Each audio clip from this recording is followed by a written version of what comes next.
So இந்த போன லெக்சரில் நம்ம பார்த்தோம். So we saw that there is something called epsilon 0. இது வந்து permittivity of free space, and இது பார்த்தீங்கன்னா permittivity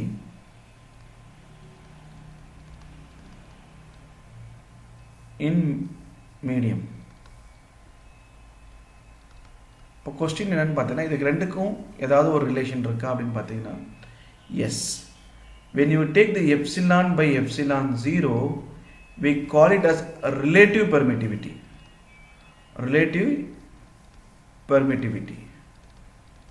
Which we call it as epsilon r. So this is called relative permittivity. Okay, and we know that the value for epsilon r is 8.854 into 10 power minus 12 Coulomb square Newton inverse meter per meter square. So that means what? The unit for SI unit, but let us write in SI unit. Epsilon 0 can pathina Coulomb square, some numerical quantity into Coulomb square per Newton, that is Newton inverse per meter square. Epsilon in medium கூட அதே தான், some numerical quantity இருக்க போகுது. Okay, இது வேற, இதுக்கு வந்து 8.854 into 10 power minus 12 சொன்னேன். பட் இதுக்கு வந்து மீடியம் பொறுத்து மாறும். ஸோ அதில் யூனிட் வந்து மாறாது, nc square n inverse m power minus 2.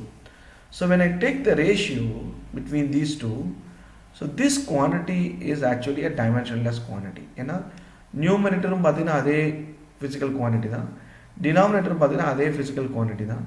So dimensionally same, therefore the ratio வந்து என்ன ஆகும்னா it's a dimensionless quantity. So the relative permittivity is a dimensionless quantity. Okay, so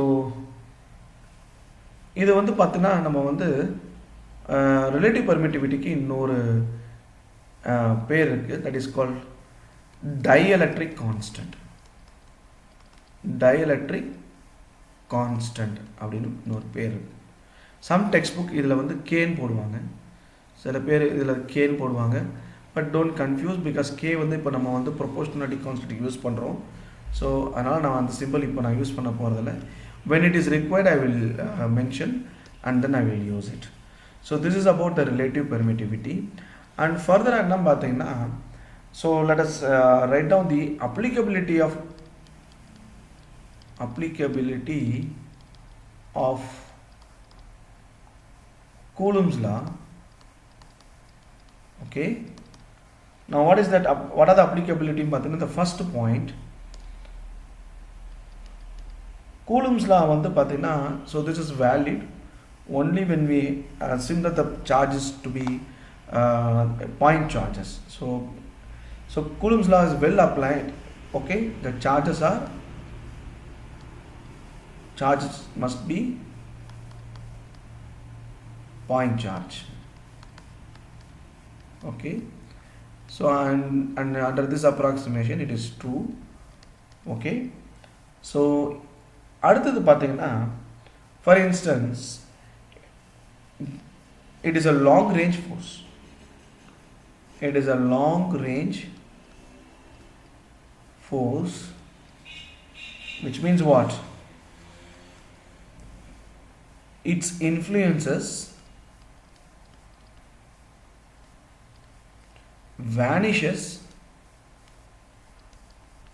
at very very far distance. So very very far distance நம்ம வந்து மேத்தமேட்டிக்கல என்ன சொல்லுவோம்னா very very far distance.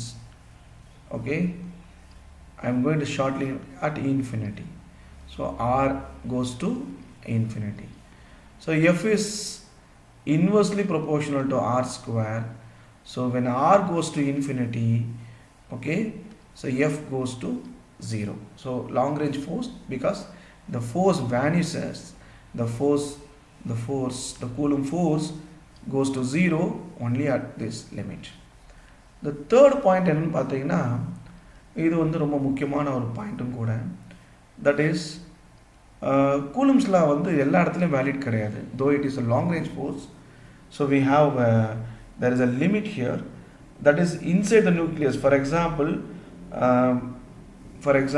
so I will write down here, inside the nucleus, so it is not applicable. It is not applicable. So what it mean அப்படின்னு பார்த்தீங்கன்னா, so when I say that inside the nucleus, that is, what is the order of the size of the nucleus? Almost Fermi, so 10 power minus 14 meter to 10 power minus 15 meter. Okay, maybe when I take 10 power minus 14 meter, okay, so adukku keela below this, so below 10 power minus 14 meter, maybe I will write down below 10 power minus 14 meter, that is approximately nucleus size. Okay, that is approximately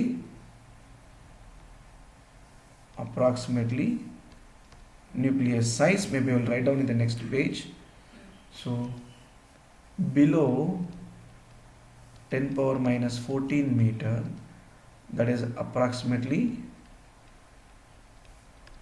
nucleus size. Okay, it fails. So Coulomb's law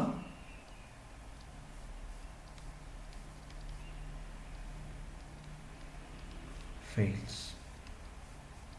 அந்த இடத்துல பார்த்தீங்கன்னா strong force அப்படின்னு ஒரு force இருக்கும், because நியூக்ளியஸ்குள்ளே என்னென்னு பார்த்தீங்கன்னா we have nucleons, that is proton and neutron இருக்கும், but proton attraction இருக்கும், so they bound together. It is not possible because according to Coulomb's force, when we have like charges, it must repel. But nucleusக்குள்ள அது வந்து proton எப்படி வந்து ஒன்றா இருக்குது அப்படின்னு பார்த்தீங்கன்னா, so there is another force called strong force, which is more stronger than the Coulomb electrostatic force. So that is why the electrostatic force fails below 10 power minus 14 meter. So in the range 10 power minus 14 to 10 power 5 minus 15 nucleus size இது order. So in this range it fails. So thanks for watching this video.